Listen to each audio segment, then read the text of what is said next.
Hello there and welcome back to another Abominable Book Club unboxing. Why is that so hard to say? Why is Abominable Book Club so hard to say?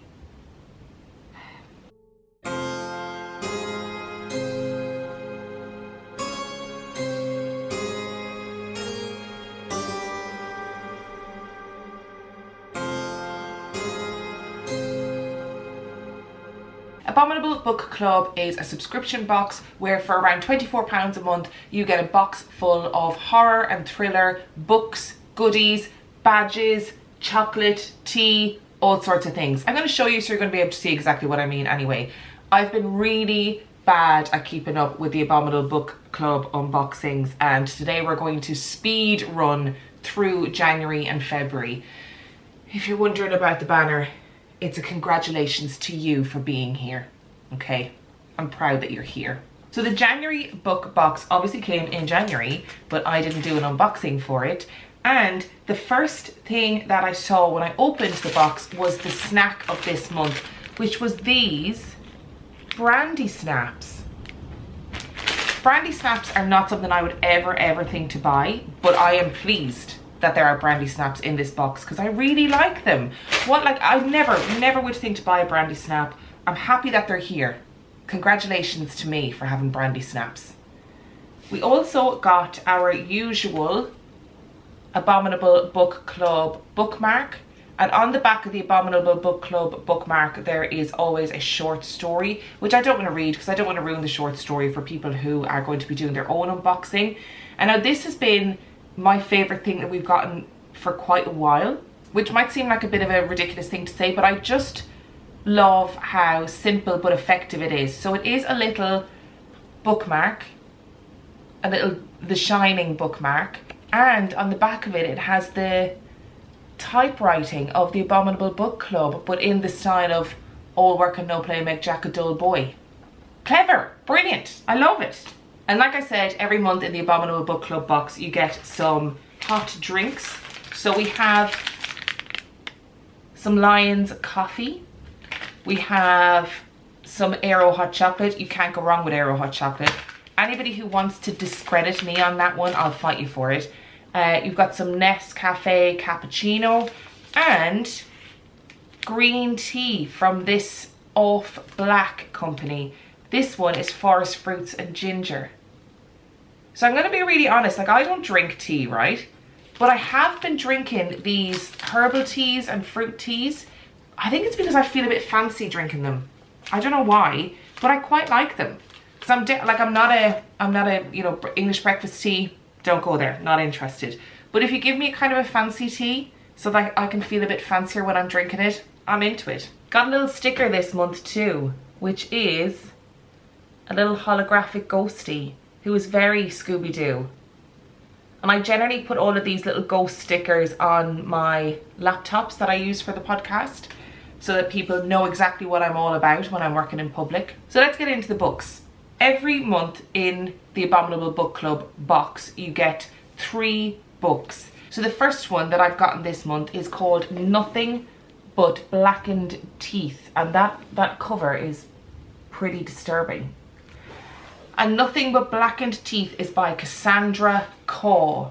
Kat joins her old friends who are in search of the perfect wedding venue to spend the night in a Heian era manor in Japan. Trapped in webs of love, responsibility and yesterdays, they walk into a haunted house with their hearts full of ghosts. This mansion is long abandoned, but it is hungry for new guests and welcomes them all, welcomes the demons inside them, because it is built on foundations of sacrifice and bone. Their night of food, drinks and games quickly spirals into a nightmare as the house draws them into its embrace. For lurking in the shadows is the ghost bride with a black smile and a hungry heart. And she gets lonely down there in the dirt. Oh, that sounds really good. And I love Japanese lore and Japanese Japanese goat stories. Of course, Japanese goat stories. I love Japanese ghost stories, and this is quite a short one too. As you know, if you've been around here for a while, I've got a pretty short attention span, so I do find it really difficult to read sometimes. The next one is called Black Static. And Black Static is a double issue of modern horror novellas. Again, excellent for me who has a short attention span, and absolutely gorgeous. I mean, look how beautiful that looks. And the last thing in this box, so like I said, I'm zipping through these really quickly. The last thing comes beautifully wrapped. It's like a mystery book, and I just love the attention to detail. I love the little speckles of blood. I love the wax seal that's on it. Just makes me really happy. I mean, I'm very basic. Like, I like to unwrap things, and I like a subscription box. So Abominable Book Club is pretty... Oh, I can never do this. Oh!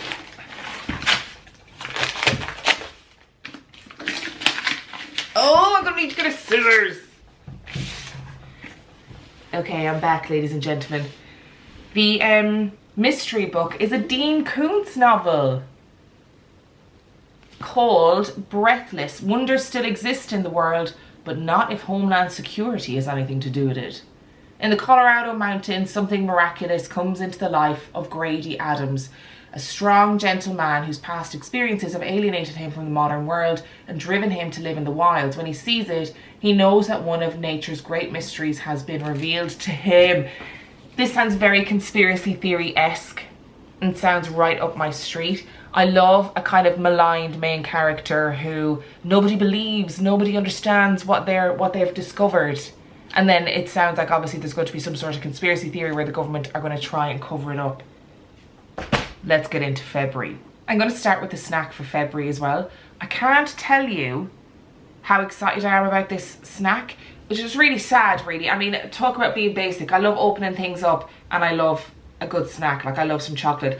I have been eyeing up the Tony's chocolate bars for ages, for so long, but they're quite expensive in real life, and I didn't really want to buy one if it wasn't going to be worth it.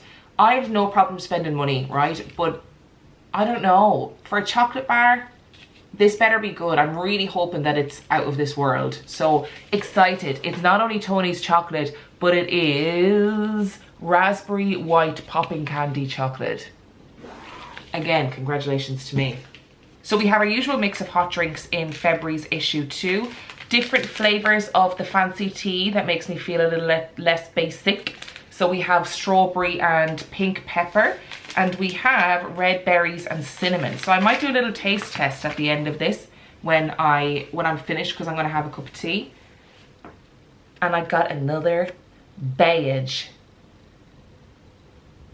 So I've been collecting badges for ages. So my backpack is generally covered in badges of all different spooky persuasions. In a lot of months for the Abominable Book box, you do get a badge, and they really do add a little je ne sais quoi to my backpack.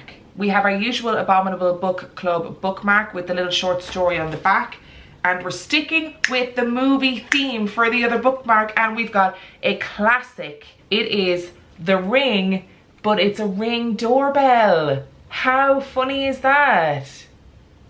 The Ring was such a classic film, I think, for my age. So I'm 32, and I watched The Ring when I was a teenager, and it was so good. It was so good. It probably, I don't know if I watched it now, would it still be as good? I don't know. But let's get into the books of February's book box. So we have a book called Demon by an author, Matt Wesolowski. So I apologize if I have pronounced that incorrectly.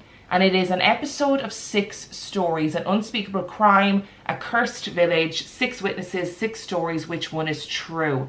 In 1995, the picture-perfect village of Uselthwaite was the site of one of the most hideous crimes imaginable. In a case that shocked the world, 12-year-old Sidney Parsons was savagely murdered by 2 boys his own age. No reason was ever given for this terrible crime, and the demonic duo who killed him were imprisoned until their release in 2002. When they were given new identities and lifetime anonymity. Wow. So I'm a big true crime fan, and I find that true crime is a difficult thing to listen to in particular. So I'm wondering if this is going to be really good, because what we have is 6 different witnesses, 6 different narrators. And that's always the interesting thing about true crime, isn't it? Because we often just tell it from one perspective when actually there are multiple different perspectives to a true crime story. The next one that we have is All the White Spaces. In the wake of the First World War, Jonathan Morgan stows away on an Antarctic expedition, determined to find his rightful place in the world of men. Aboard the expeditionary ship, Jonathan may live as his true self and true gender, and have the adventures he has always been denied. But not all is smooth sailing. The war casts its long shadow over them all, and grief, guilt and mistrust skulk among the explorers. It seems like they get stuck in a barren wilderness in the polar nights, and something is waiting to lure them out into the darkness. Sounds like a psychological minefield. They're really, I have to say, Abominable Book Club, for me personally, are really hitting the nail on the head with the themes of their books in these 2 months. We have another beautifully wrapped little book. I love unwrapping new things. Okay, Ramsey Campbell, The Influence. When Queenie, the Faraday family's ancient and oppressive matriarch, is finally laid to rest, no one could foresee the horrifying extent of her evil influence, even in death. Queenie is the name for a matriarch, and even better if she's an evil matriarch. If I was the evil matriarch of some sort of rich family, I would insist on everybody calling me Queenie, to be perfectly honest. So that was our quick fire Abominable Book Club unboxing for the last 2 months. Like I said, they seem to be really hitting the nail on the head for me personally in terms of the themes of the horror books. Last month, or December rather, I got a book called The Cottingley Cuckoo. I don't have it to show you because I gave it to Sinead to read, and I absolutely loved it. Would highly recommend it. It was like a psychological horror thriller, but all wrapped up in fairy lore, which is right up my street, and I adored it. So thank you so much for watching. If you want any more information about the Abominable Book Club, all of the links will be in the description of this video, and I shall see you next time. My good camera just died. So this is the Tony's chocolate. It's got, look at this embellishment. Look at that detail. My God. Oh, how am I going to break a bit off? Hang on. I'm going to have to put you down for a second so I can break a bit off. Okay, I'm back. About to try it.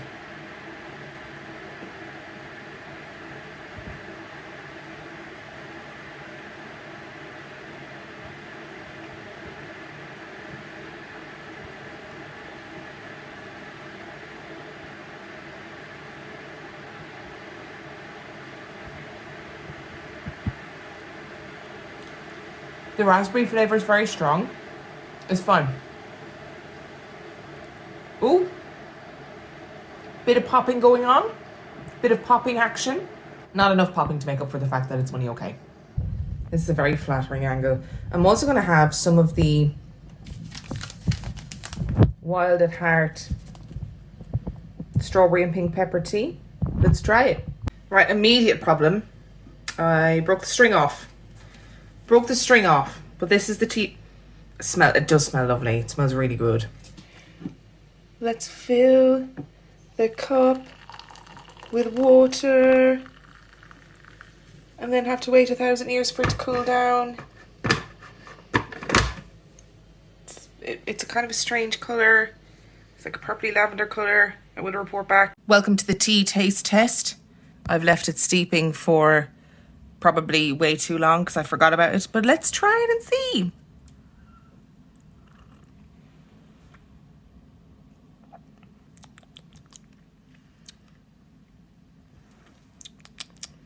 It's peppery. I like it. It's much nicer than normal tea. It's not very sweet. I prefer a sweeter tea, but it's good.